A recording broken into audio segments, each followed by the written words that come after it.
Hello, friends.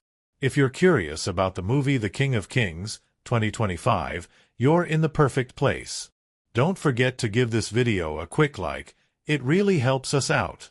And if you're new here, hit subscribe to stay updated on all the latest movie deep dives. Let's jump right in. The desert wind whispers through olive groves and forgotten valleys, carrying with it the echoes of prophecies long awaited. Dust clings to sandals, robes flutter against a rising tide of unrest, and in the midst of a crumbling empire, a man walks silently, his eyes filled with a peace the world cannot explain. The King of Kings, 2025, doesn't merely tell the story of Jesus of Nazareth. It carves it into the soul, taking a familiar tale and breathing into it a cinematic life so vivid, so achingly human, that even the ancient stones seem to weep. This film is not just a retelling. It is a reimagining. It doesn't float above history in halos and hymns. It digs into the dirt, walks through the blood and betrayal, and dares to place divinity in the middle of dust and doubt. It asks what it really meant to follow him, not centuries later, from stained glass distance, but in the moment when every step he took felt like the brink of a revolution or the birth of eternity. And it captures not just the miracles and sermons, but the whispers in the dark, the tremble in a disciple's hand, the eyes of a mother who sees what's coming but cannot stop it. The King of Kings opens with silence, not grand music or opening credits, but the sound of breath, the kind of breath drawn at the start of something sacred. We meet Mary not in a stable, but in the tension of Roman oppression, where rumors of insurrection and prophecy hang heavier than smoke in temple halls. The world is not ready for a Messiah, and yet that is exactly when he comes. We are pulled through his early life with a painter's brushstroke. Moments of learning, glimpses of kindness, the fire of curiosity in the boy's gaze as he watches Roman soldiers pass. Then, in a sudden sweep, the film transports us into his ministry, not with fireworks or fanfare, but with a miracle so subtle you might almost miss it, a blind man who sees light for the first time, his sobs drowned by the whisper, "Go in peace." The cinematography here is breathtaking. Every frame seems composed like an old-world painting, yet alive with grit and motion. Galilee is lush and sun-drenched, while the streets of Jerusalem choke with tension and shadows. When Jesus teaches, the camera does not linger on him alone, but on the faces of those listening, the skeptic, the hopeful, the broken. It is through them that we experience his words, not as doctrine, but as revelation. As the plot deepens, we are introduced to the web of power and paranoia that grips Jerusalem. Pontius Pilate, cool and calculating, walks the edge of cruelty. Caiaphas burns with a righteous fear that masks a deeper dread. Judas, portrayed not as a villain in the shadows, but as a man torn between zeal and confusion, becomes one of the most complex figures in the narrative. His betrayal is not played for shock, it aches. It bleeds slowly. And then there's Mary Magdalene. She isn't introduced in shame, but in silence. A woman staring at the sea, lost in thought. Her first encounter with Jesus is wordless. A glance, a pause, and something in her shatters and reshapes all at once. Her arc becomes one of the emotional backbones of the film, as we watch her transform from outcast to disciple, from despair to unwavering devotion. Her presence at the crucifixion and beyond becomes not just symbolic, but spiritual. What makes The King of Kings so compelling is its refusal to rush. It takes its time with the small things. The laughter around a campfire. The fatigue of long journeys. The quiet heartbreak when disciples falter in faith. It grounds the divine in human rhythms. You begin to understand what it meant for these men and women to leave everything behind and follow a man with nothing but truth in his eyes. But don't mistake its intimacy for softness.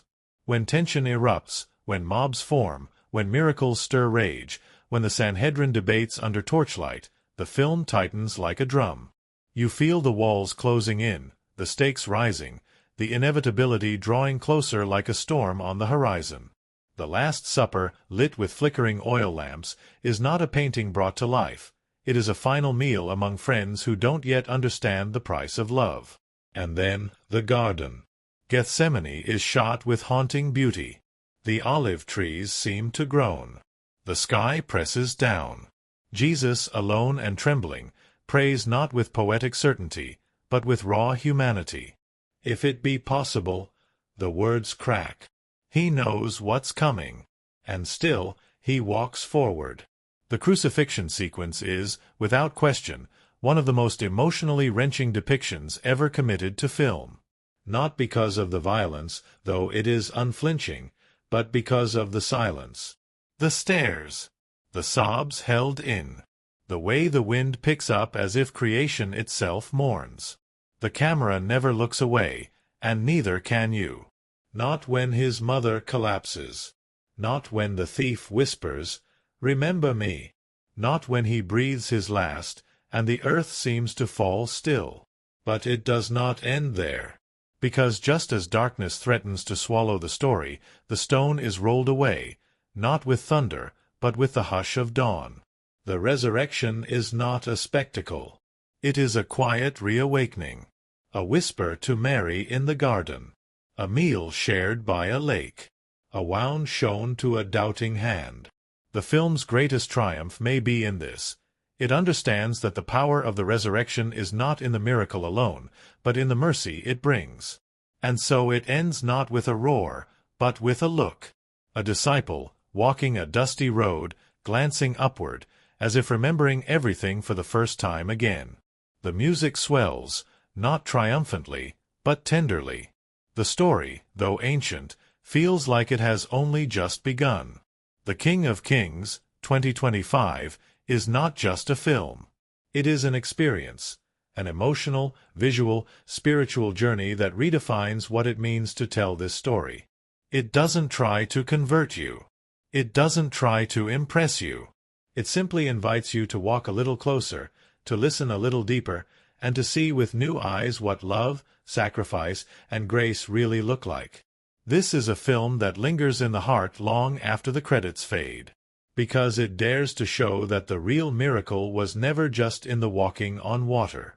It was in the walking with us. The sun hung low over the hills of Galilee, casting a golden hue across the dust-covered road. Shadows grew long as the winds whispered through olive trees, their rustling leaves echoing a rising tension that hung heavy in the air. Word had spread like wildfire. This man, the carpenter's son who spoke with the thunder of prophets and healed with the tenderness of a mother's touch, had come to Jerusalem. But this time there was no turning back. The city, ancient and bruised by centuries of empire and prophecy, now stood on the brink of a moment that would shape eternity. The crowds that once cheered his name, waving palm branches in a procession that looked like triumph, now watched in anxious silence. Rome's gaze had narrowed, cold and unblinking. The Sanhedrin, cloaked in self-righteousness and fear, twisted in the shadows like serpents sensing a storm.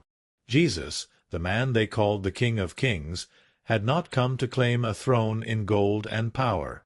He came with eyes that pierced through pretense, with words that cut deeper than swords, with a love that unsettled the foundations of control. Inside the temple, his fury had already been unleashed. Tables overturned, coins scattered like judgment across the marble floors. The money-changers' cries still echoed in the arches, but it was not just the economy of faith he challenged. It was the entire machinery of oppression masquerading as holiness. His parables grew sharper, more daring. The vineyard owner, the wicked tenants, the wedding feast, every story a blade, slicing through the illusion that righteousness belonged to the powerful. And yet, in quiet moments beneath moonlit groves, he wept, not for himself, but for Jerusalem, for those who would never see, for those who would cry out for his blood, blind to the truth that stood before them. Still he walked on. The night of betrayal was soft with irony. In Gethsemane, the very soil beneath his knees bore witness to a man unraveling beneath divine burden. He prayed alone while his friends dozed in weariness, the weight of the world pressing against his ribs like a vice. The kiss came swiftly, the torches flickering in the darkness as soldiers stepped forward. Judas, trembling with something between regret and resolve, sealed his fate with an embrace.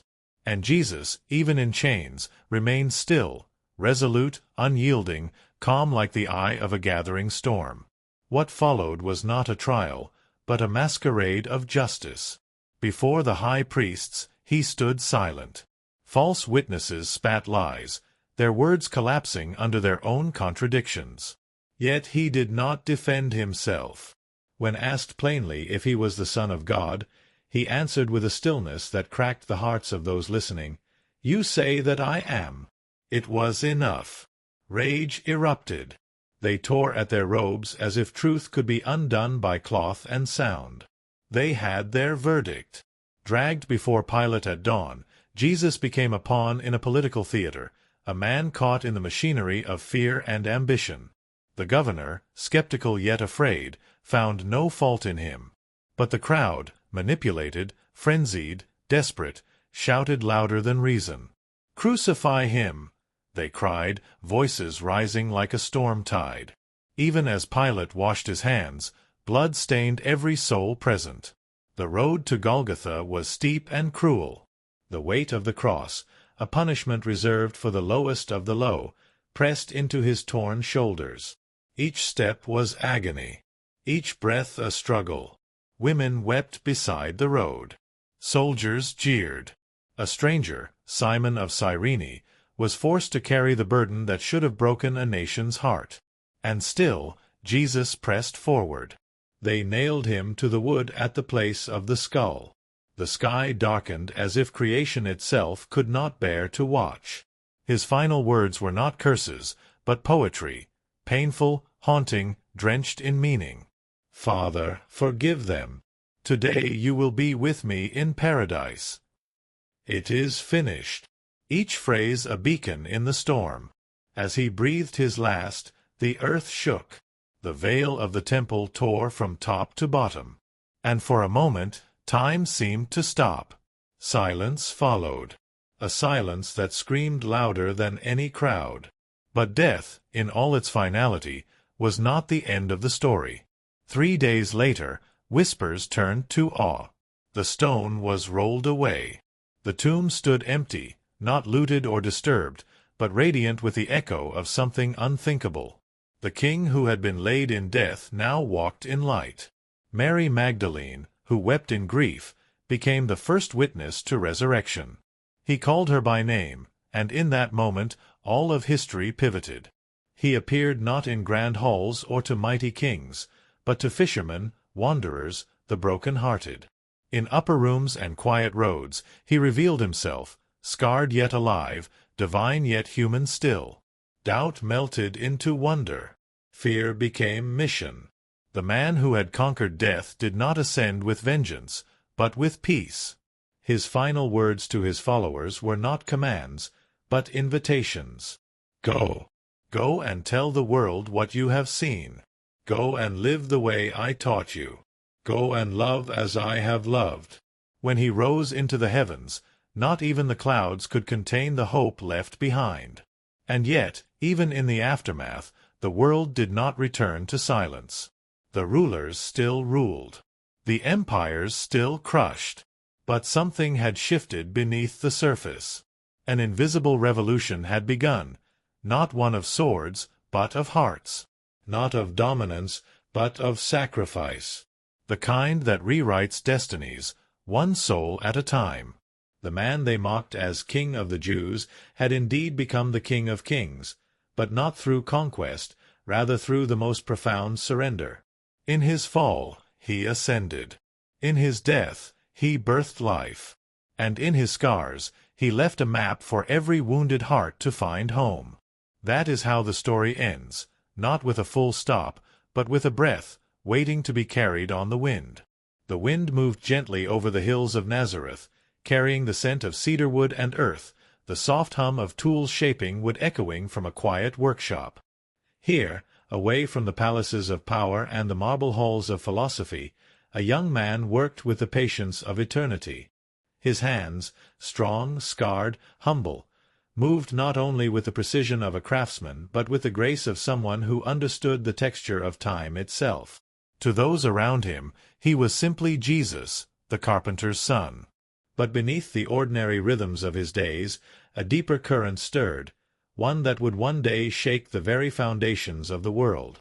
He grew in silence, his presence largely unnoticed by empires and priests alike. But for those who looked closely, there was something otherworldly in his gaze. As a boy, he had wandered into the temple and astonished scholars with his questions, not because they were clever, but because they came from a place of unshakable knowing. As a man, he moved through the villages not with the posture of authority, but with the calm of someone who saw through appearances and into the marrow of truth.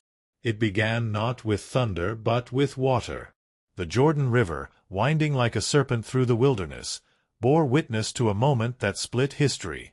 John, the baptizer clothed in camel's hair and prophecy, paused when he saw him approaching. "Behold the Lamb of God," he said, almost in awe. And as Jesus stepped into the waters, the heavens tore open, not metaphorically, but visibly, undeniably. A voice, both gentle and thunderous, declared what only a few would understand: "This is my beloved Son, in whom I am well pleased." And the Spirit descended, not like fire or lightning, but like a dove, pure, weightless, eternal. From there, the wilderness called him. For 40 days, he vanished into the vast and unforgiving silence, where only the wind and wild beasts bore him company. There, temptation came not in monstrous form, but with persuasive whispers. "Turn these stones to bread. Cast yourself down and let the angels catch you. Bow before me, and all kingdoms will be yours." But each time, he answered not with might, but with Scripture, with truth, with unwavering trust in a Father unseen. He emerged from the desert thinner, quieter, but shining with something that would not be extinguished. Galilee became the cradle of his movement. Not Jerusalem, not Rome, Galilee, with its fishermen and beggars, its widows and lepers, its unclean and unremarkable.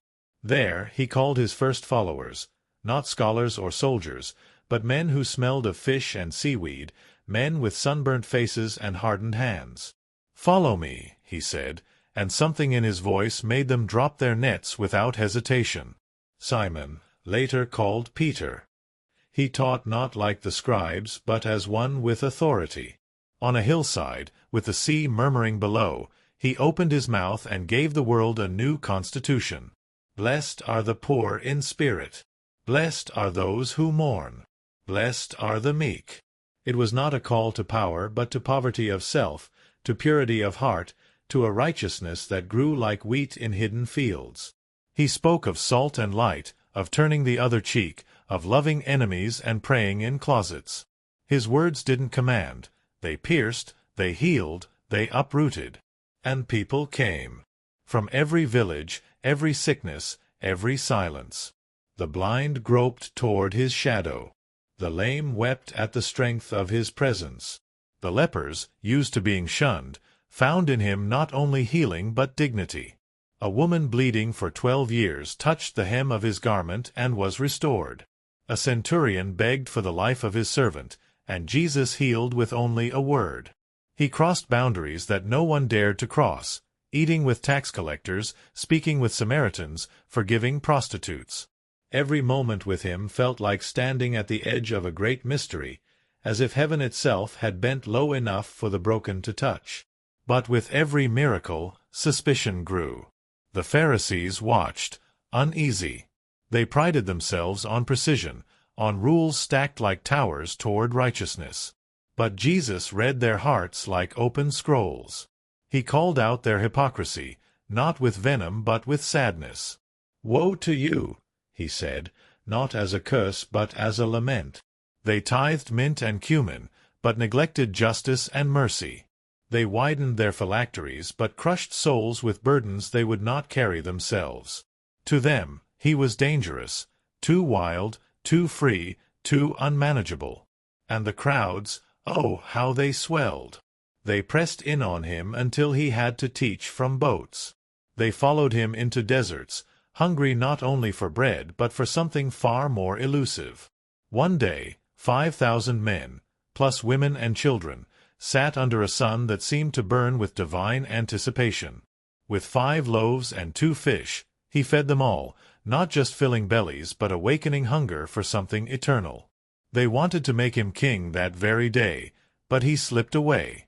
For he knew what kind of kingdom they desired, and it was not the one he came to bring. Even his disciples didn't fully grasp it. They argued about who would be greatest, who would sit at his right hand. They feared the storm though he slept in peace. They marveled when he calmed the winds, walked on water, raised the dead. But still, they didn't see him, not really. Not yet. One night, he took 3 of them, Peter, James, and John, up a mountain. There, something beyond comprehension occurred. His face shone like the sun. His clothes became radiant, whiter than light itself. Moses and Elijah appeared, as if past and future had folded into the present. A voice came again, the same as before, but now with a sharper edge. "This is my Son, whom I love. Listen to him." They fell to the ground, undone by glory. And still he touched them gently and said, "Rise. Do not be afraid." But the road was changing now. The shadows lengthened. He began to speak of death, of betrayal, of a cross.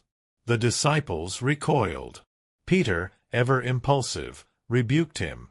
But Jesus turned, eyes aflame, and called him Satan, not because Peter hated him, but because he misunderstood the path.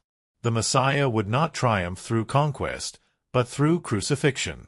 The Son of Man must suffer, must die, must rise. It was unthinkable. And yet the signs increased.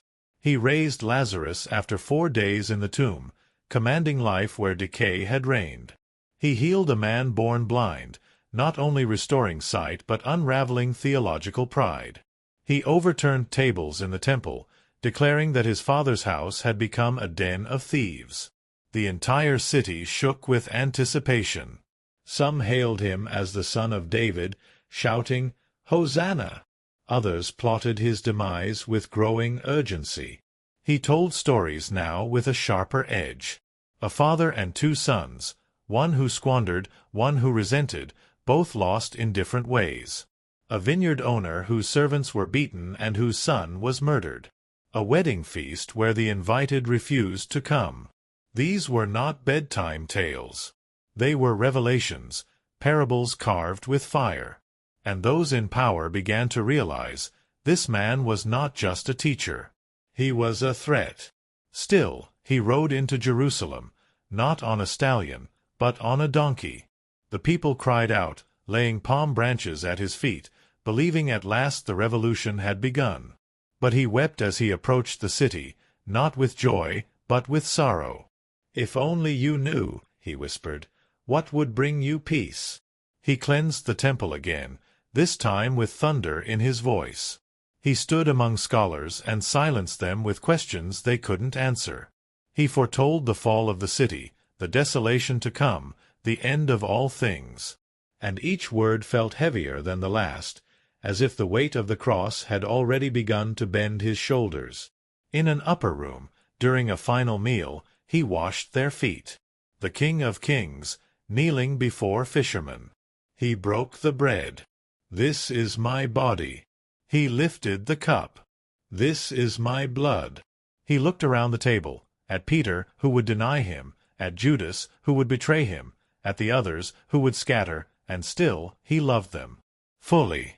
Without condition. Without retreat outside, the night wrapped the city in its quiet cloak. But in the Garden of Gethsemane, the silence was broken by cries that pierced the stars. "Father, let this cup pass from me." And then surrender, "Yet not my will, but yours be done." His sweat fell like blood. His breath came in trembling gasps. He was not afraid of pain. He was afraid of separation, of bearing the full weight of human sin and divine wrath. He was afraid, and he stayed.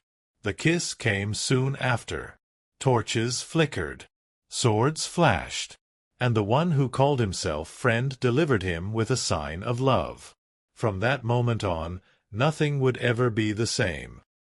He walked among them like a man out of place, yet perfectly at home. There was nothing regal in his robes, no sign of wealth or lineage to mark him as great, and yet, when he moved, it was as though the world subtly shifted to make room for him. To the casual eye, he might have seemed just another rabbi with followers and teachings, another voice in the endless desert of philosophies. But those who looked closer knew, something deeper stirred behind his quiet eyes. Something ancient. Something terrifyingly beautiful. Jesus of Nazareth did not enter the story to be admired. He entered it to overturn everything. His presence was not a gentle suggestion but a divine disruption, the kind of force that unmakes and remakes in the same breath. And yet he came not with thunder, but with stillness. That paradox, immense power in utter humility, was the essence of who he was. From the very beginning, his character confounded expectation. When people imagined a Messiah, they pictured a warrior, a king wrapped in steel, sword drawn against Rome, banners waving in the hot wind. But Jesus rejected every earthly symbol of power. Born in a manger, raised in obscurity, shaped not in the palaces of privilege but in the shadows of toil. His humility wasn't performative, it was foundational. He was not pretending to be lowly, he was. And that lowliness gave his authority a weight no crown could offer. He was deeply human. Not in the way myths allow their heroes small indulgences of mortality, but fully, unmistakably human. He got tired. He wept. He laughed, though the Gospels seldom capture it in ink. He loved friends, sat at their tables, leaned into the warmth of shared bread and wine. He walked dusty roads, blistered feet and sunburned skin, hands that had known splinters and scars. Yet even in this, he never collapsed into the ordinary. His humanity was a window, not a wall. Through it, something divine shimmered just beneath the surface. His compassion was not pity, it was solidarity. He didn't heal from afar, waving his hand like a magician in a trance. He touched the leper. He knelt beside the adulteress. He spoke to the Samaritan woman at the well, breaking cultural taboos not out of rebellion but out of love. And that love was wild, almost dangerous in how freely he gave it. He had no interest in drawing lines between worthy and unworthy. The sick, the possessed, the outcast, the sinner, he moved toward them. Not as a savior swooping in to rescue, but as someone who saw them as already worthy of dignity. Yet for all his tenderness, he was never soft. There was steel beneath his skin. He called out hypocrisy with a clarity that stung like salt on a wound. He flipped tables. He called religious leaders whitewashed tombs, beautiful on the outside, rotting within. He didn't fear confrontation, didn't shy from conflict when truth demanded it. His love had teeth. It could tear down walls, not just soothe broken hearts. There was a kind of terrifying honesty in his gaze, the kind that made liars sweat and sinners weep, not because he condemned them, but because he saw them completely and didn't flinch. What made him most extraordinary, though, was not his miracles or teachings. It was his absolute alignment with purpose. He did not stumble through destiny, he walked into it with open eyes. Every step, every word, every moment was shaped by an unshakable connection to something eternal. Even when he was alone in the garden, face pressed to the soil, body trembling with dread, he did not turn away. He wrestled. He agonized. But he chose. Again and again, he chose obedience over comfort, truth over safety, love over survival. There was a silence to him that often said more than any sermon. He didn't rush to answer every challenge. He asked questions instead, questions that left people exposed, unraveled, undone. Who do you say that I am? Do you want to be healed? Why are you afraid? He pulled people into their own reckoning, guiding them not by force but by invitation. And when he was finally accused, beaten, mocked, he stood silent. Not from weakness, but from unfathomable strength. The kind that doesn't need to prove itself. And still, he was heartbreakingly vulnerable. That was his power. He let himself be known, be wounded, be betrayed. He let his heart break for the people who misunderstood him, for the city that would not welcome peace. He grieved not only for death but for the living who chose darkness over light. And yet, knowing what was to come, knowing the pain, the nails, the abandonment, he never withheld himself. That is what love looks like when it is unfiltered. Among those closest to him, he was more than rabbi. He was friend, brother, confidant. He rebuked Peter but trusted him with the keys to the kingdom. He loved John with a closeness so tender it could quiet any fear. He wept for Lazarus, not because he lacked power to change things, but because death, even for a moment, was not how things were meant to be. He saw his mother at the cross and ensured she would be cared for. In his darkest moment, his thoughts were not of vengeance or escape, but of care, connection, forgiveness. Even his enemies sensed something different.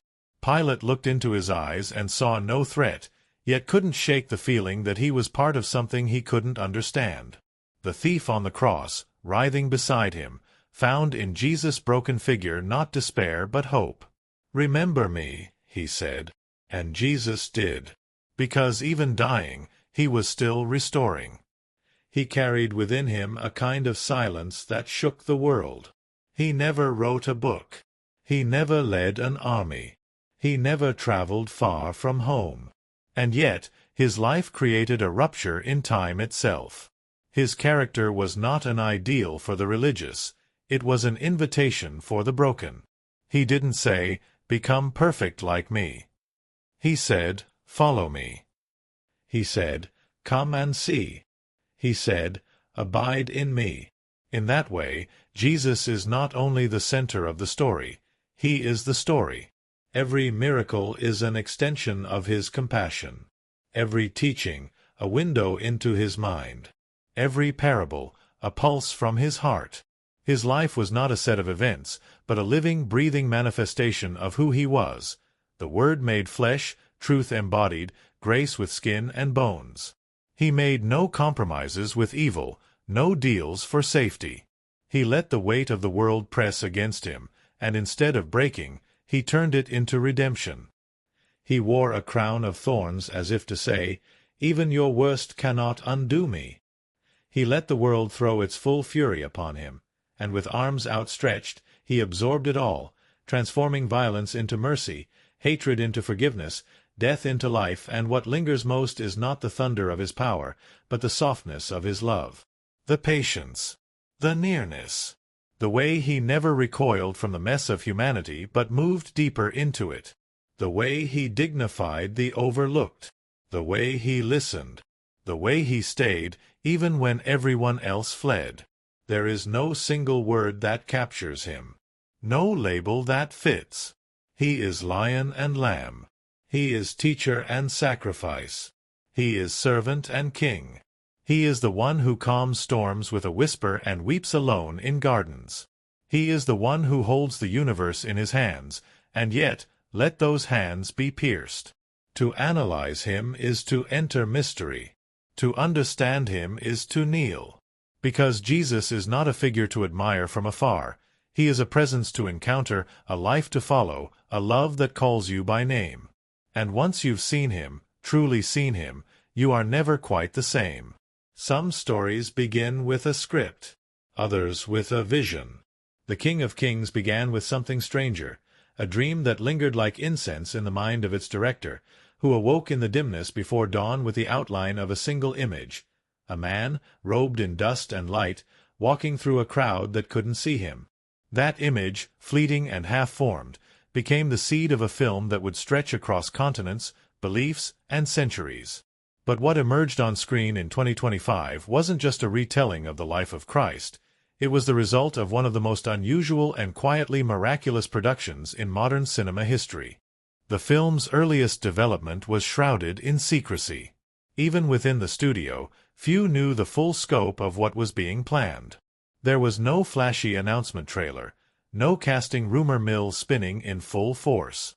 Instead, the production quietly moved through the shadows for over 2 years, building momentum like a wave far out at sea. The director, a reclusive visionary known more for poetic indies than biblical epics, refused to reveal the script to anyone who wasn't working on set. Actors signed NDAs that forbade not just leaking plot points, but even describing the mood of a scene. And then there was the casting of Jesus. The lead actor, whose name was deliberately kept off promotional materials until the premiere, was an unknown. Not just unknown in the public sense, but nearly invisible even within the industry. No film credits. No stage work. No viral moment. He had, quite literally, never acted before. A friend of the director had discovered him volunteering at a refugee camp in Jordan. He spoke 5 languages. He had no agent.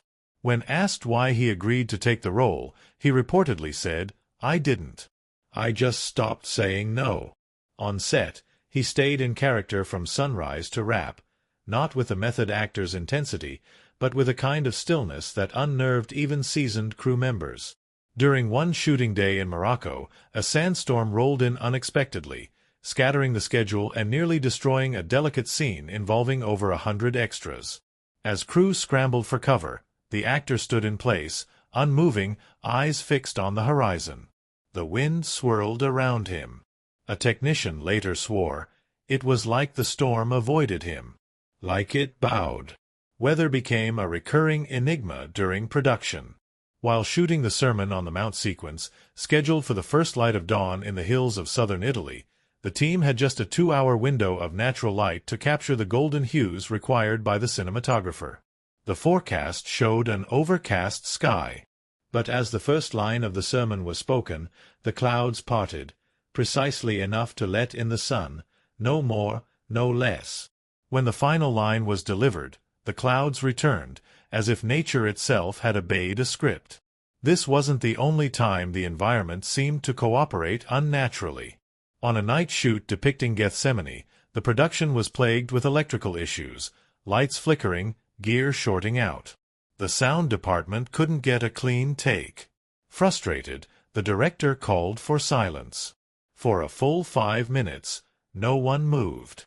Then he walked to the actor portraying Jesus, placed a hand on his shoulder, and asked, "Can you just pray?"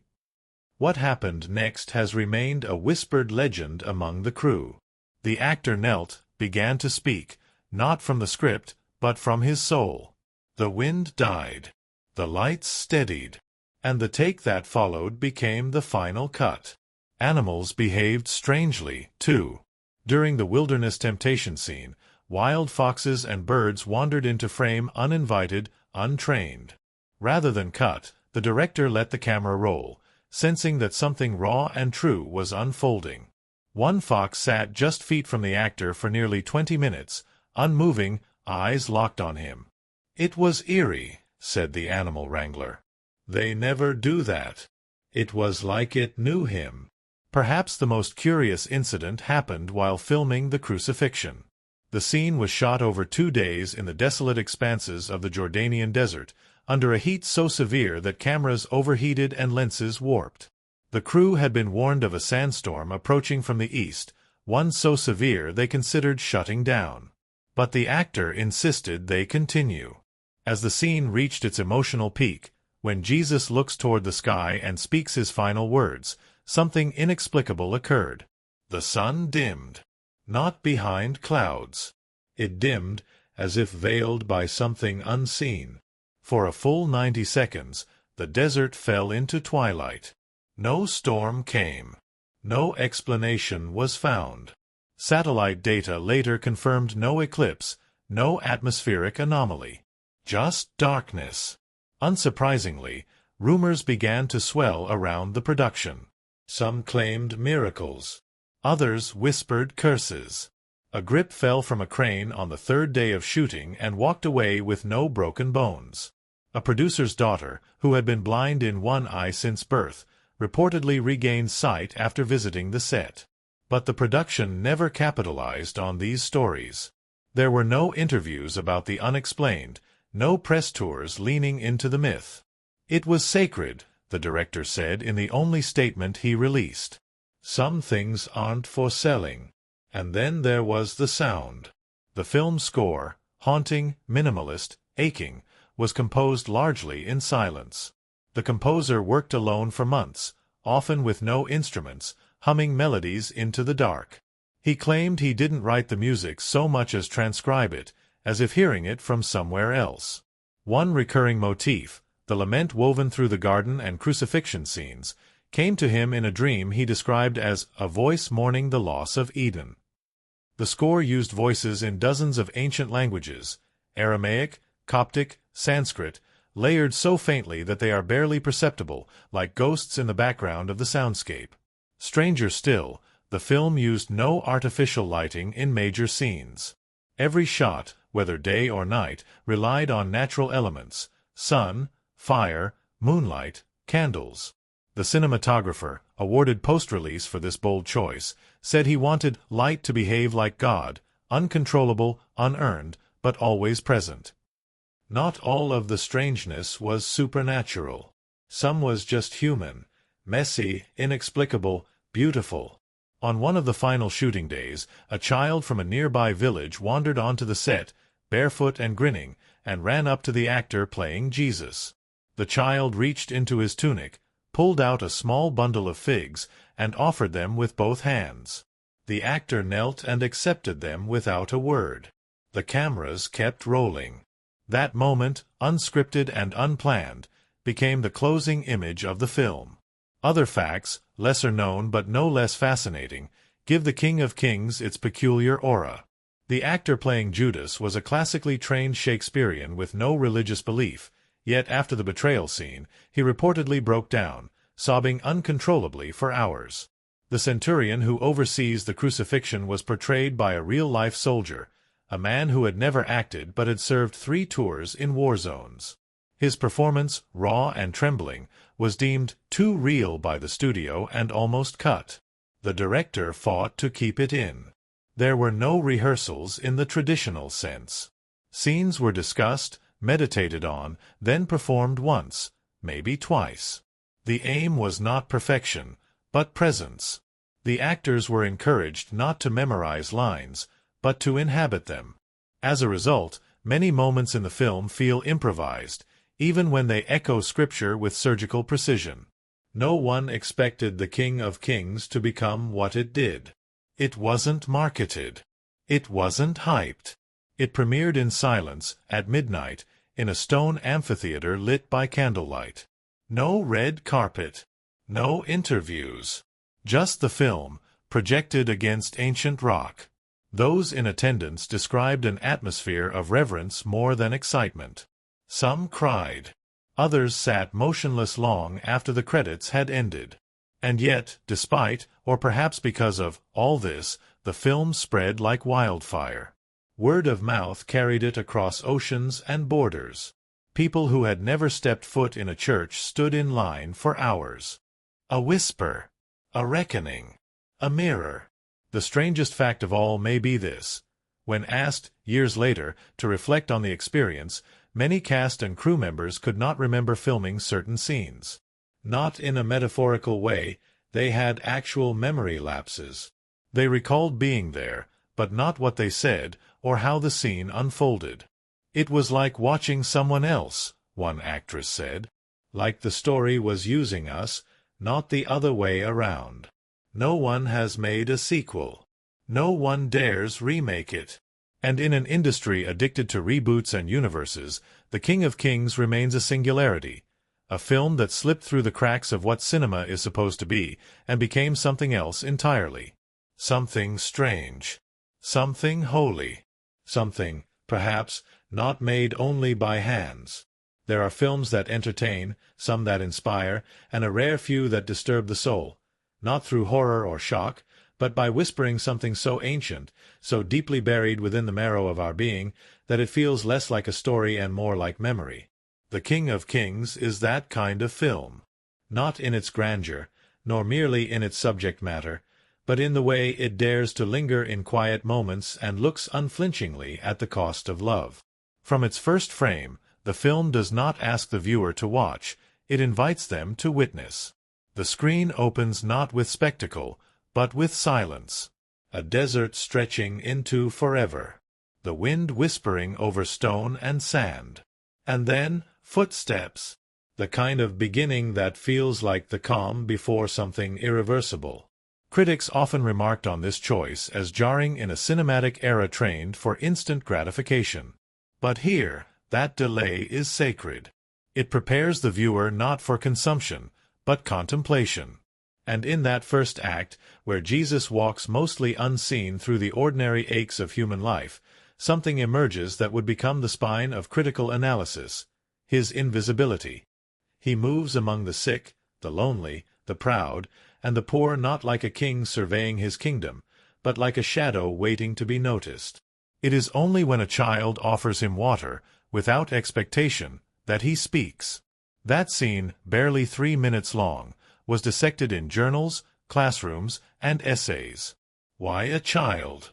Why silence? Theories abounded, but the most poignant came from a theologian-turned-critic who wrote, "The film is showing us that love recognizes love. That humility is the true language of divinity." This idea, that God does not assert himself through dominance, but waits to be welcomed, reverberates through the structure of the entire film. The miracles, though breathtaking in execution, are never the point. Critics noted how the leper's healing was shot not in spectacle, but in intimate close-ups. The camera focused not on the transformation itself, but on the fear in the man's eyes as Jesus touches him. That touch is the miracle. Not the restoration of skin, but the restoration of dignity. One reviewer captured it perfectly. This is not a Jesus who fixes bodies. This is a Jesus who names worth. Then came the Sermon on the Mount, a sequence that split audiences down the middle. Some found it too long, too still. Others called it the emotional high point of modern religious cinema. The scene stretches nearly 17 minutes, uninterrupted. Jesus speaks to a crowd that is not cheering, not weeping, but listening. Really listening. His words are not declaimed with preacher's fire, but offered with tender gravity, like truths too heavy for shouting. The camera slowly drifts through the crowd, showing faces as they change, not in dramatic gestures, but in slow, dawning realization. A woman grips her scarf tighter. A man looks down at his own hands. A child begins to cry for reasons she doesn't yet understand. In that moment, the film transcends its genre. It becomes not a story about Jesus, but a story about hearing him. This scene, according to post-release discussion panels, was rewritten multiple times to avoid familiar cadence. The filmmakers were adamant. This was not a sermon to be admired, but a manifesto meant to unsettle. And critics responded accordingly. One called it a quiet revolution in real time. Another likened it to a mirror that refuses to look away. But perhaps no event in the film drew as much analysis or controversy as its depiction of the cleansing of the temple. Unlike traditional portrayals, which often cast Jesus as righteously angry, this version is far more complex. Yes, he overturns tables. Yes, he drives out the money changers. But the camera never leaves his face. And his face does not burn with fury, it breaks with sorrow. It is the face of a man who knows he must become what they fear in order to protect what they've forgotten. A theologian who reviewed the film wrote, "The temple scene is not about wrath. It's about heartbreak. He's not punishing them, he's mourning the distance they've chosen." The slow build to this moment, his pacing breath, his trembled pause before stepping through the outer court, was dissected endlessly. Why did he hesitate? Why the single tear before the outburst? The prevailing interpretation is devastating in its simplicity, because love that calls out injustice always carries the risk of being mistaken for hate. Then came Gethsemane. It's been said that the garden sequence in The King of Kings is the most painful silence ever filmed. For nearly 4 minutes, there is no dialogue. Just Jesus, alone. Trees cast skeletal shadows. The moon hangs low and indifferent. He falls once. Then again. The only sound is his breathing, ragged and uneven. The camera never cuts. Critics lauded the bravery of this choice. To let suffering unfold in real time without cutting away, without relenting, was seen not as indulgence, but as reverence. The emotional impact is staggering. One reviewer wrote, "I didn't cry because I pitied him. I cried because I knew he stayed. When he could have run, he stayed." What followed, the arrest, the betrayal, the trial, was rendered not as spectacle, but as erosion. The disciples fade into the background, not with melodrama, but with the quiet of people who don't yet understand their own fear. Judas is never vilified. His betrayal is shown not as the act of a monster, but of a man who thought he was helping.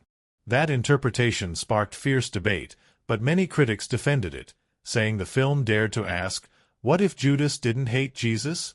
What if he loved him, and simply couldn't bear the slow path of peace? And then, the crucifixion. There have been countless depictions of that moment in cinema history, but never quite like this. The camera does not show the nails. It does not show the crowd. It shows only his face.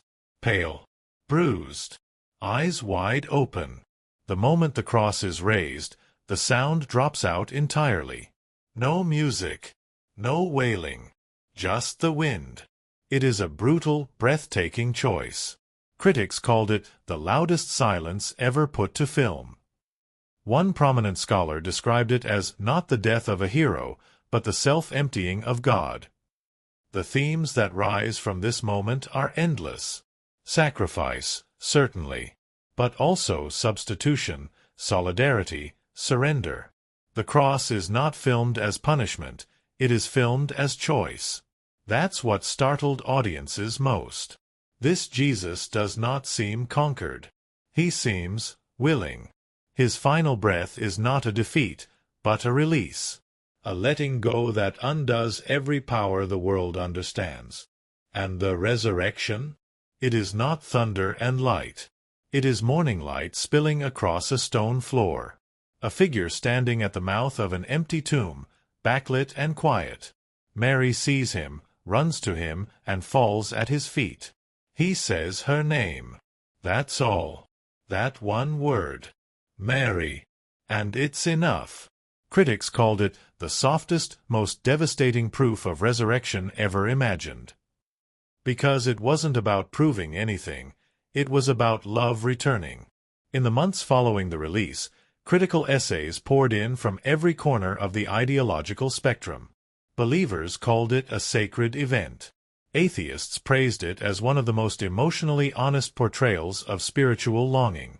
Academics debated its theological implications. Psychologists studied audience responses and found that people often left screenings with altered heart rates, some with visible signs of emotional catharsis. Something about the film reached below intellect, below belief, and touched something more elemental.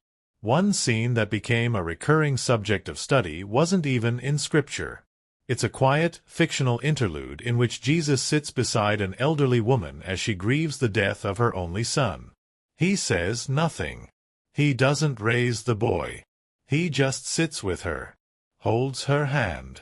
And when she finally rests her head on his shoulder, he closes his eyes. That moment, fictional though it may be, was considered by many the emotional core of the film. Because it encapsulated everything, divine presence not as fixer, but as companion. Film festivals struggled to categorize the King of Kings. It was too intimate for epic. Too spiritual for drama. Too human for hagiography. It didn't want to convince or convert. It wanted to tell the truth, not just about Christ, but about us.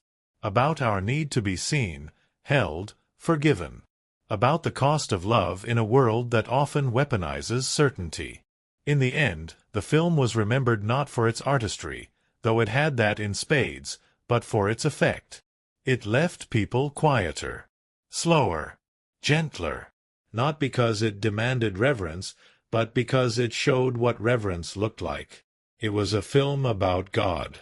But more than that, it was a film about what it means to be loved by Him. And in a world drowning in noise and speed, that might be the most radical message of all. They called it the film that wasn't supposed to happen.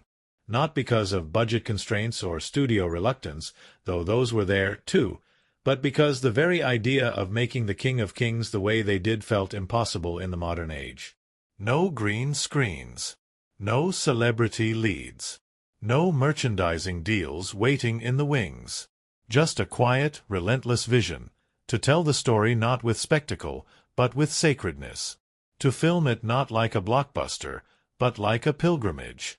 It began, not in a Hollywood boardroom, but in a monastery. The director, known for his haunting lyrical style in arthouse cinema, disappeared from public life after his last film and was rumored to have traveled through Eastern Europe, eventually staying for several months in a secluded Benedictine monastery in France. It was there, according to the few crew members who heard him speak of it, that the idea for the King of Kings crystallized. Not as a career move. Not even as a film, initially, but as a spiritual act. It felt more like I had to witness something, he reportedly said, and then find a way to let others witness it, too.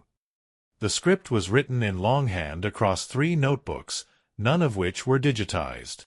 Only the cinematographer, editor, and lead actor ever read the full draft before shooting began. The rest of the cast received their scenes as they were filmed, sometimes just hours beforehand. This wasn't improvisation for style's sake, it was intentional. The director wanted reactions to feel fresh, unguarded, untouched by weeks of rehearsal. The first take is the soul take, he would say. After that, it becomes theater. The actor cast as Jesus never auditioned. In fact, he had no intention of acting at all. He had worked as a teacher and aid worker in conflict zones. He'd only met the director through a mutual friend during a humanitarian trip. The story goes that they sat beside a river and spoke for hours, not about film, but about suffering, about belief, about the silence of God. 2 weeks later, the director sent him a handwritten letter that simply read, "If you say yes, everything changes." He did. Every costume in the film was handmade. There were no costume designers in the traditional sense. Instead, the production worked with local artisans in villages across Morocco, Italy, and Greece, each piece dyed and stitched using traditional techniques.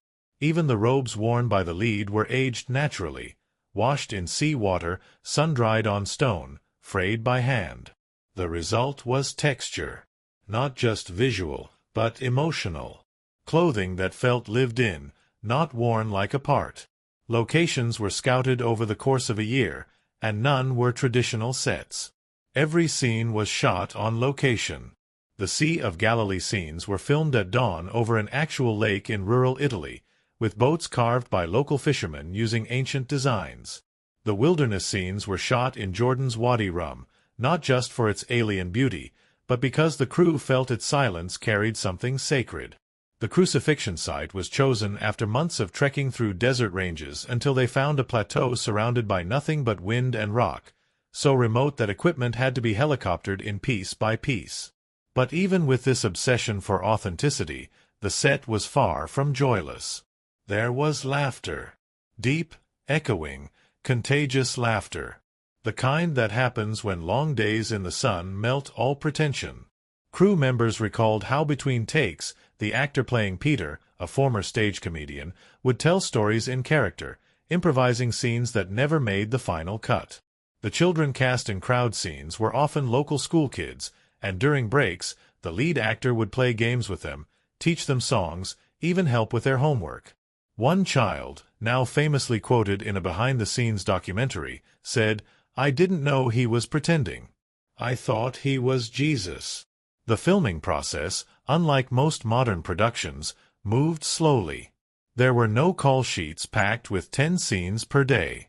Sometimes they would shoot a single scene for hours, not to get different angles, but to let the scene breathe, morph, live. The director often shot in long takes, allowing the camera to drift rather than cut. The crew had a phrase for it, "catch the breath," meaning, wait until the moment breathes on its own. Don't rush it. Let the spirit move. Lighting was almost entirely natural. Even the night scenes used candles, torches, and moonlight. The cinematographer, known for capturing emotion through light, said, "I didn't light the scenes. I listened to the light." He used a technique involving mirrors and ancient Roman lens glass to bend sunlight into intimate glows, creating halos not with special effects, but with physics. One of the most remarkable stories from the shoot involved the scene where Jesus heals the blind man. The man cast in the role had actually lost vision in one eye due to a childhood accident. He had never acted before. He was cast while selling dates in a village market. During the scene, as Jesus places his hands over his eyes, the man began to cry, not because of the role, but because he said he felt something he couldn't explain. "It wasn't acting," he said later. The film crew operated almost like a traveling troupe, living in small clusters near shooting locations. There were no trailers, no craft services. Meals were cooked together, cast and crew sitting under tents or open skies, sharing bread and olives and simple stews. One production assistant described it as the least glamorous, most beautiful job I've ever had. Even the assistant director, who'd worked on major studio blockbusters, said, "We didn't feel like we were making a movie. We felt like we were keeping watch over something." The sound design was another stroke of quiet genius. Much of what you hear in the film, footsteps, wind, breath, birdsong, was recorded live, with tiny mics hidden in the actors' robes or sewn into the environment. The idea was to let the earth speak, to let the air carry the emotion. The composer, who spent months wandering ancient churches with a single recording device, built the score from fragments, whispers, chants, rusted bells. One chord progression was made from tuning forks struck in a cathedral at midnight. But perhaps the most whispered-about moment in the entire production came on a day when nothing was scheduled. A break between two major location moves. Most of the crew was resting. The lead actor wandered off alone at dawn, into the hills. A drone operator testing equipment spotted him from a distance, standing on a rock, arms open, not speaking, just still. The drone hovered, captured it. When the footage was reviewed later, the director watched in silence, then reportedly said, "We'll end the film there." And they did. That unscripted moment became the final shot of the King of Kings. A man standing alone, not proclaiming, not ascending, not glowing. Just present. Just there. Facing the wind. The film's post-production followed the same ethic of simplicity and reverence. No test screenings. No studio notes. The editor worked in solitude, cutting scenes like a monk transcribing ancient texts. The final edit took nearly 6 months, not because of technical challenges, but because they refused to force the pace. Every transition had to feel earned. Every cut had to breathe. And then came the decision to release the film in silence. No trailer. No social media campaign. Just a website with a date, a location, and an invitation. Come and see. The premiere was held in an ancient amphitheater in Greece, where oil lamps lined the stone seats and the sea murmured beyond the cliffs. As the film ended, no one clapped. Not because they weren't moved, but because it felt like applause would break something fragile. What followed defied all logic. The film spread through word of mouth, through whispers, through pilgrims disguised as filmgoers. People didn't just watch it, they brought others. They returned. They wept in lobbies. They sat in their cars in silence after it ended. Theaters added showings at 3 a.m. because viewers didn't want the spell broken by daylight. And through it all, the cast and crew remained quiet. No talk shows. No festivals. The lead actor vanished from the public eye entirely. When asked in an interview about where he went after the film, the director simply replied, "He went back to where he's most needed." In the end, The King of Kings wasn't just a film. It was an experience woven from reverence, improvisation, dust, silence, and wonder. A film where the process became as sacred as the story. Where making it was a kind of worship. And where the strange, beautiful truth behind the camera became part of the holiness on screen. There is something in the land that remembers. Before a single line of dialogue is spoken in The King of Kings, before a character's name is revealed, before even the swell of music dares to rise, there is the land. Barren, windswept, ancient. It stretches across the screen not as background, but as memory, as if the rocks and rivers have waited lifetimes for the story to return. And it is here, in the quiet embrace of these unspoiled landscapes, that the film takes root, not just as a narrative, but as a living breath. For this is not a film that merely tells the story of Christ. It places you inside it. And nothing does that more deeply than its setting. Every location in The King of Kings was chosen with reverence, not convenience. No digital composites. No constructed backlots. The filmmakers sought out real places, untouched by modern noise, that could hold the weight of something sacred. From the first frame, the terrain becomes a character of its own, stoic, raw, watching. The deserts of Jordan, the hills of southern Italy, the mist-wrapped lakes of rural Greece, they do not merely frame the action. They hold it, cradle it, let it echo. The opening sequence lingers in a place without time. A valley, golden and vast, rolls across the screen. There are no structures, no people, just wind carving songs into stone. The camera moves like breath, slow and deliberate, letting the viewer feel the loneliness of a world waiting to be seen. Then, far in the distance, a figure walks, a dot against the expanse. Jesus. Not heralded. Not lit from heaven. Just a man walking across the bones of history. It's this first visual thesis that defines the film's tone. This is not mythology. This is earth. This is dust. This is real. Cinematographer Leandro Elias, whose work had always balanced intimacy and majesty, brought something transcendent to each shot. His camera doesn't follow characters. It lingers behind them, beside them, sometimes above them, as if it too is learning to see. He uses light not to illuminate, but to reveal. Sunlight filters through fig trees during a parable, casting patterns across Jesus's face that shift like living scripture. At night, campfires flicker against worn faces, shadows dancing behind whispered prayers. Water is almost sacred in its presence. When Jesus steps into the Jordan to be baptized, the river reflects the sky in broken fragments. Heaven, mirrored and trembling. Each setting is rendered with devotion. Galilee is not a postcard, it's a breathing mosaic. The fishermen's huts lean into the wind. Nets hang like exhausted skin. The water stretches endlessly, more silence than shimmer. And it's here that many of the film's most intimate scenes unfold. The calling of the disciples, for example, is shot in near total quiet. We hear the creak of wood, the slap of oars, the gulls crying high above. Jesus walks the shoreline, barefoot, unnoticed at first. The moment he speaks, just a few words, the entire mood shifts. Not with music or dramatic cuts, but with stillness. The camera pauses. The world holds its breath. The choice to shoot these scenes during early dawn and late dusk was no accident.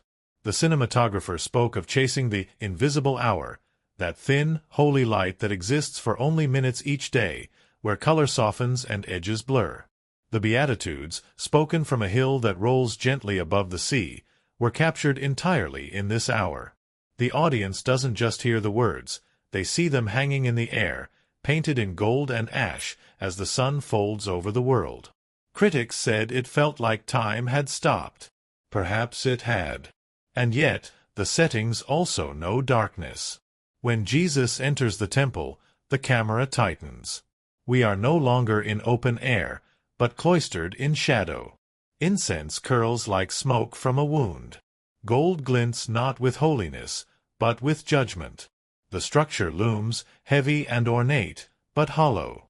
As Jesus walks the corridors, the sounds muffle. The weight of corruption is tactile. The garden is rendered almost unrecognizably, dark, tangled, alive with unease. The olive trees stretch like skeletal fingers. The wind groans. The moon breaks through in fractured glints. And Jesus, alone in the underbrush, falls to his knees. The camera does not move. It watches. The light shifts from silver to black. The leaves rustle like whispers. It is here that nature itself seems to shudder, as if even the soil knows what is coming. Viewers have spoken of this sequence as a physical experience, of clutching the armrest, of holding their breath. Because the garden doesn't look like a set. It looks like a place we've all been in our hearts. And then, the trial and execution. Jerusalem is not depicted in wide, sweeping cityscapes. It's narrow, claustrophobic, a maze of stairs and stone. When Jesus is led through the streets, the camera stays close. We hear the crowd but never see its edges. We see hands reaching, spitting, trembling. The air itself seems to bruise. The path to Golgotha, winding through alleyways and past shuttered windows, feels eternal. And the hill, when it finally arrives, is silent. The crucifixion is staged not as a spectacle, but as an eclipse. The sky turns the color of old wine. The wind dies. The frame desaturates slowly, the warmth bleeding out of the palette until only grays and bruises remain. The cross stands not in glory, but in solitude. No angels. No dramatic thunder. Just three figures silhouetted against a dying sun. The world seems to lean away from itself. And then morning. The resurrection scene is the light's quietest triumph. The tomb is not grand. It's carved into the side of a hill, half hidden by brush. Mist curls along the ground. The birds sing before the sun even rises. Mary arrives alone. No music swells. Just the crunch of her sandals on gravel. And when she sees him, alive, whole, the camera doesn't cut to her reaction. It stays on his face. A face that carries both the ache of death and the dawn of life. The visual language of the King of Kings speaks where words fall short. It carries emotion not through plot points, but through light, through air, through the spaces between dialogue. The color grading moves with the arc of the story, beginning with the soft warmth of dawn, darkening through betrayal and death, and blooming into golden light by the film's final scene. Even the camera's movement changes, starting wide and curious, growing tighter and more intimate as the story unfolds, as if we are not just observing, but drawing closer. The sound design, too, ties intimately into setting. Ambient noise, wind through reeds, water over stone, footsteps on sand, was recorded live. You hear the world breathing. The silence in this film is never empty. It hums. It weeps. It waits. When Jesus speaks, his voice is never artificially lifted above the setting. It belongs to it. It echoes off the hills. It sinks into the soil. And the final setting, the last image, is neither a throne nor a crowd. It is a mountain. One man, alone, standing with the wind in his hair. Behind him, valleys stretch into mist. Before him, the world. He does not speak. He simply stands. Present. Watching. That shot, captured without rehearsal, became the film's final prayer. In the end, the settings of the King of Kings do more than house the story. They tell it, not as set pieces, but as witnesses. Every stone, every tree, every gust of wind, chosen not for aesthetic, but for meaning. The land remembers. The air listens. The story lives not in pixels or plot twists, but in the earth itself. And perhaps that is the film's greatest cinematic gift. It doesn't transport you to another world. It returns you to this one, more awake, more open, more in awe of the ground beneath your feet. They arrived not as a polished machine, but as wanderers, dreamers, artists, and laborers. They came with calloused hands and full hearts, many unsure of what they were making, but all somehow aware that it wasn't just a movie. That it couldn't be. Not with the way the days unfolded. Not with the way silence was allowed to stretch between scenes, or how eyes met without words and yet said everything. The King of Kings didn't feel like a film being produced, it felt like a memory taking shape. And behind the lens, beyond the script, 1,000 quiet miracles, accidents, and trials formed the real story of its making. The first thing everyone remembers was the heat. The desert didn't care about art. The sun in Wadi Rum was merciless, especially during the midday shoots when the rocks would shimmer like molten bronze and the air itself seemed to burn. One crew member called it filming on the surface of an idea. Cables melted. Lenses fogged from within. One morning, a sound technician discovered a scorpion curled inside his boot. And yet, no one left. No one even asked to. Instead, they adapted. Scenes were rescheduled for dawn and dusk. Costumes were soaked in water before takes to keep actors from overheating. The grip team built makeshift shelters from old fishing nets and cloth to shade equipment. And then there was the quiet camaraderie that formed in the struggle. Moments like the director handing out wet cloths soaked in rose water, or the actor playing Judas offering to carry a crewmate's gear during a long trek, saying only, "We're all sweating for the same thing." Every night, after the last shot, the team would gather under the stars. There were no trailers, no dressing rooms, just campfires and canvas, mismatched chairs and enamel mugs filled with tea.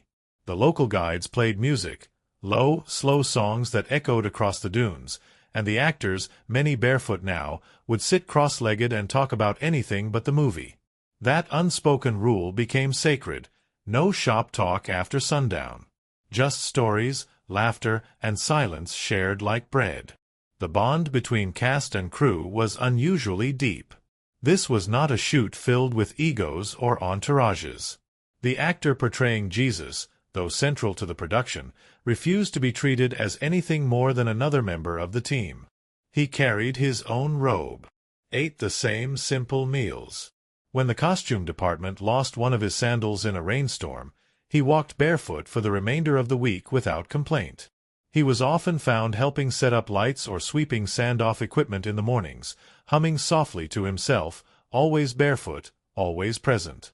And yet, for all the humility, something about him shifted when the cameras rolled.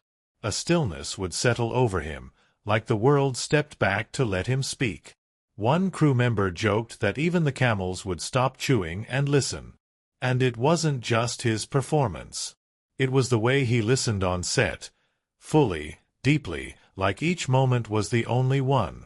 During a particularly long delay before shooting the Sermon on the Mount, he sat with a group of local children and taught them how to whistle through grass blades. Not because he was in character, but because he was with them. Not every day was mystical. Some were just chaotic. One day, while filming a crowded scene in a narrow alleyway meant to depict the triumphal entry into Jerusalem, a local herd of goats wandered into frame, completely unplanned. The director, instead of cutting, gestured to keep rolling. The goats milled around Jesus' feet, bleating in confusion, as palm fronds waved and extras shouted, "Hosanna!" It was ridiculous, beautiful, and somehow perfect. The final cut includes the goats. They became a sort of symbol for the crew afterward, proof that even chaos could be sacred. Animals, in fact, had a habit of appearing when they weren't called. A falcon landed on the cross during a pre-dawn setup for the crucifixion scene. It sat there for several minutes, unmoving, watching the crew. One camera assistant whispered, "I think that bird knows." Another moment, in the early morning near the Sea of Galilee, as Jesus sat speaking to Peter, a fox trotted into view and lay down at their feet. It wasn't trained. It wasn't coaxed. It simply stayed there, as if it had come to listen. The friendships that bloomed on set were not confined to language. Many of the extras were locals, farmers, fishermen, students, most of whom spoke Arabic or Greek. Yet somehow, despite the lack of common words, bonds formed. The actor playing Matthew, a Canadian with no Arabic at all, spent nearly every lunch with a group of village elders, communicating through gestures, laughter, and the shared ritual of breaking bread. They began calling him Habibi Mata, a nickname that stuck even after the shoot. There were accidents, too. Small ones, thankfully. A lighting rig fell during a storm, barely missing the cinematographer. A donkey panicked during a procession scene and ran off with a saddlebag full of wardrobe pieces, found 2 days later by a shepherd boy who returned it in perfect condition. Once, the film stock for a full day's shoot was accidentally exposed due to a malfunctioning reel box. The crew was devastated. The director simply said, "Then it wasn't meant to be," and rescheduled the scene for the next day. The second version, many said, was better. Perhaps the most challenging sequence was Gethsemane. It required absolute quiet, total darkness, and a level of emotional intensity that left both actor and crew shaken. The first night of shooting, clouds rolled in and blocked the moonlight needed to film. They waited in silence. Hours passed. Equipment buzzed. Tensions grew. Finally, around 3 a.m., the clouds broke. The moonlight spilled down, cold and clear. The actor stepped into the grove. And something happened. He fell, not scripted, just collapsed to his knees. The camera kept rolling. No one moved. In that moment, it stopped being performance. When the scene ended, the crew didn't applaud. They cried. Not loudly. Just quietly. Together. And yet, joy was never far behind. On Sundays, there were no shoots. Instead, cast and crew gathered under olive trees or by a lake. Musicians would play. Bread was passed around. There were spontaneous dances, stories, even poetry readings. It wasn't planned. It just happened. Like the rest of the shoot, it felt organic, inevitable. A cinematographer once said, "This wasn't a film set. This was a moving monastery." The director was a mystery in himself. Never shouted. Rarely gave direct orders. He would walk onto the set, say something cryptic like, "The wind will know when to turn," and walk away. Yet somehow everything worked. He spoke to the actors in whispers. To the children, he offered riddles. And when the shoot wrapped, he gave each crew member a hand-stitched pouch filled with soil from their primary location. So you remember where this story grew. As the final days approached, a strange hush settled over everyone. Even the loudest crew members grew quiet. The air felt different. There were no wrap parties. No speeches. Just one last meal, shared beneath lanterns, with soft music drifting over stone. People lingered, hugged longer than usual. When the last frame was shot, no one clapped. They just stood together, looking at the place where Jesus had stood, now empty. And then, one by one, they left. In the months that followed, many cast and crew spoke of dreams, vivid, emotional, inexplicable. Of waking in the middle of the night thinking they were still on set. Of smelling fig trees and hearing footsteps in their kitchens. No one could explain it. But no one really tried. Behind the scenes of The King of Kings, there was no glamour, no gossip, no chase for awards. What lived instead was something far more rare, reverence. Imperfect, human, chaotic reverence. Days of exhaustion followed by nights of stars. The camera didn't just capture performance. It captured people discovering meaning in sand and silence. And maybe that's the real miracle of the film. That what happened off-camera mattered just as much as what ended up on screen. That behind every take, there was a soul searching. A heart opening. A crew not just making a film, but living one. Frame by dusty frame. Breath by trembling breath. Together. The story unfolds slowly, like the turning of ancient pages in a forgotten gospel. Not hurried, not urgent, but steady, as if it knows the heart needs time to see. The King of Kings is not merely a retelling of a life. It is a meditation, a mosaic of moments where light and shadow are equally sacred. And threaded through this tapestry is a quiet language of themes and symbols, whispering their truths not with explanation but with presence. This is a film that doesn't teach you what to believe. It invites you to feel what has always been waiting to be remembered. At the center of it all is the theme of presence. Not performance, not power, not perfection. Presence. The way Jesus walks among the people is not that of a conqueror or even a teacher, but of someone who is fully there. In each frame, the camera doesn't rush to show you the miracle. It lingers on the silence before it, on the breath taken, on the hand reaching. In this way, presence becomes sacred. The film reminds us that divinity isn't revealed in thunder or spectacle, but in stillness. When Jesus heals the leper, it's not the cleansing of the skin that moves us. It's the moment just before the touch, when the world holds its breath and dares to hope. That is presence. That is the miracle. This presence is echoed in the recurring symbol of water. It appears again and again. Rivers, lakes, wells, rainstorms. Each time, it brings something different. When Jesus is baptized, the Jordan is calm, reflective, cradling him like a womb. When he walks beside the Sea of Galilee, the water stretches to infinity, mirroring the unknown path ahead. When he meets the Samaritan woman at the well, the water becomes the thirst of the soul. And later, in Gethsemane, rain begins to fall, soft, unrelenting, as if the sky weeps in solidarity. Water becomes the breath between heaven and earth, a symbol of cleansing, of waiting, of life held in tension. Another motif woven into the film is the use of doors and thresholds. Again and again, we see characters standing on the edge of something, a doorway, a gate, a path that leads beyond. Peter on the threshold of his home as Jesus calls him. The rich young ruler frozen just outside a crowded alley. Judas framed in a doorway, silhouetted in hesitation before he slips into shadow.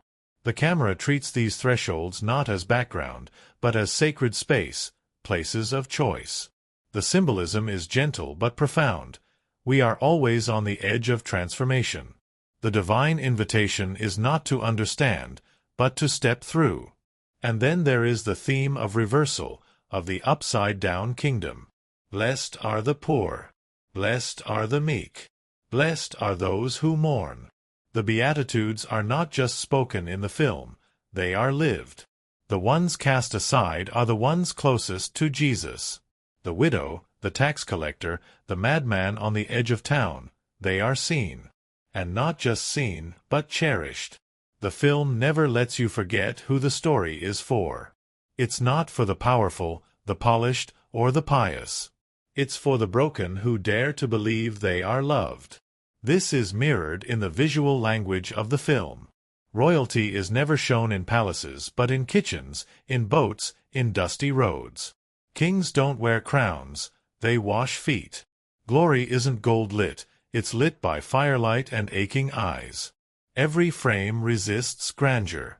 It strips away everything until all that's left is love, exposed and unguarded.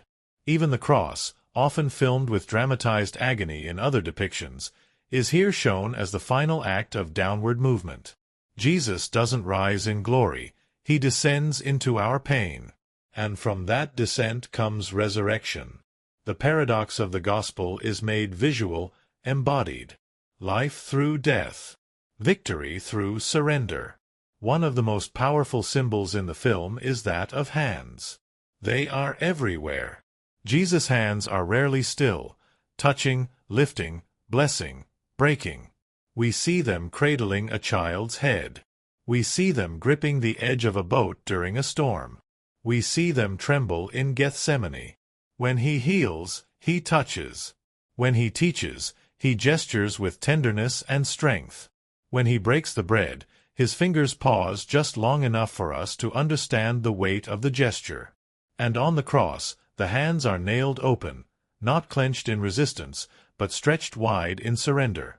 The hands become a map of his mission, to touch what is untouchable, to hold what is falling apart, to give until nothing is left. There is a thread of silence that runs through the film like a river beneath the dialogue. It's not absence, it's waiting. The silence in The King of Kings is not empty. It's thick. It's holy. It carries more weight than words. In scenes of healing, The quiet is louder than the cries. In betrayal, the silence screams. And in the crucifixion, when the sky darkens and Jesus breathes his last, there is no music. Just the sound of the wind. This thematic use of silence as a symbol of the sacred turns the entire film into a kind of liturgy. Every quiet moment an invitation to lean in, to feel what words can't say. Light and shadow are also used symbolically, not just for aesthetic, but for storytelling. Jesus is often seen in half-light, his face touched by flame or twilight, never fully illuminated. It's as if the filmmakers are telling us, he is seen, but never fully grasped. The mystery remains. When he stands before Pilate, the sun slants through the columns, casting bars of shadow across his body, visually crucifying him before the sentence is ever spoken. In the garden, the light disappears entirely. And in the resurrection, the light doesn't explode. It creeps, it softens, it returns. Resurrection here is not fireworks. It is dawn. And perhaps the most haunting symbol of all, the table. It appears again and again, simple, wooden, scarred by use. Jesus eats with the poor. He eats with sinners. He eats with friends and, finally, with his betrayer. The Last Supper is not shot with symmetry and gold. It's lit by oil lamps and filled with silence. The bread is broken slowly. The wine poured like a secret. And when Judas leaves, the table is left uneven, off-kilter, wounded. After the resurrection, when Jesus appears again, it's not in thunder or light. It's at a table. He breaks bread, and the eyes of his followers open. The table is where recognition happens, where love is revealed. Even the natural world participates in the symbolism. The wind shifts before major moments, gusts before the sermon, silence before the crucifixion. Birds cry overhead during healings, then vanish in the garden. Trees lean toward scenes like witnesses. And animals appear not as props, but as mirrors. Foxes, goats, falcons, each moving with inexplicable timing, almost as if guided by the same unseen hand that shaped the story itself. Ultimately, the themes of the King of Kings converge on one unshakable truth. Love is the point of everything. Not the sentimental kind. Not the sanitized version sold in sound bites. But the real thing. The kind that bleeds. The kind that listens. The kind that steps into someone's pain and says, I won't leave you here. That's what the film shows us again and again. Every symbol bends toward it. Every silence carries it. Every hand stretched out is a doorway into it. Love that does not demand, but invites. Love that does not shout, but stays. Love that does not fix, but transforms. The King of Kings is not a film that gives you answers. It gives you a path. A cracked, dusty, holy path marked by paradox and poetry. It shows you a man who carried the weight of the world not with force, but with mercy. And it dares you to believe that the kingdom he spoke of is not a place you go when you die, but a way you live while you're still here. Through water, hands, silence, light, and bread, the story lives. And through those symbols, so do we. They didn't make the King of Kings like a movie. Not in the traditional sense. There were no rows of monitors behind velvet ropes, no megaphones calling for silence before the scene. It was more like a dance, organic, fluid, intuitive. The entire production felt less like machinery and more like memory, unfolding moment by moment as if it had always existed and was simply being remembered aloud. And at the heart of this act of remembrance were the quiet innovations, the filmmaking techniques so carefully, reverently chosen, that wove the ancient story into something raw and immediate. From the very first frame, you knew this wasn't going to follow the rules. There was no score announcing a grand beginning. Just the creak of wind brushing through a valley, the soft sound of a distant bell, and the camera, drifting slowly over hills bathed in the early gold of dawn. The filmmakers embraced something they called immersive minimalism. The idea wasn't to overwhelm the viewer with information or spectacle, but to invite them inward. to draw them into the story through breath and silence, through rhythm and restraint. One of the most daring choices was in the camera work itself. The cinematographer, Leandro Elias, didn't want to shoot at the characters. He wanted the camera to move with them, to feel like another traveler walking the dusty roads, sitting on the stone steps, catching glimpses of divinity in unexpected corners. Instead of classic tracking shots, Elias used a technique they called companion camera, a custom-built rig that sat low to the ground and moved with a subtle, swaying cadence, like breath or prayer. This gave the film a constant sense of intimacy. Even in the largest scenes, the camera always felt close enough to hear a whisper. And whisper it often did. Because The King of Kings rarely raised its voice. The sound design was one of the production's most carefully crafted elements, and yet it remained nearly invisible. Or rather, inaudible in the traditional sense. Instead of layering dramatic orchestration over each scene, the team leaned into natural sound. Wind in the trees, the crunch of sandals over stone, the distant call of birds, the rustle of a cloak. These sounds were recorded on location using microsensory audio rigs placed in hidden crevices or sewn into costumes.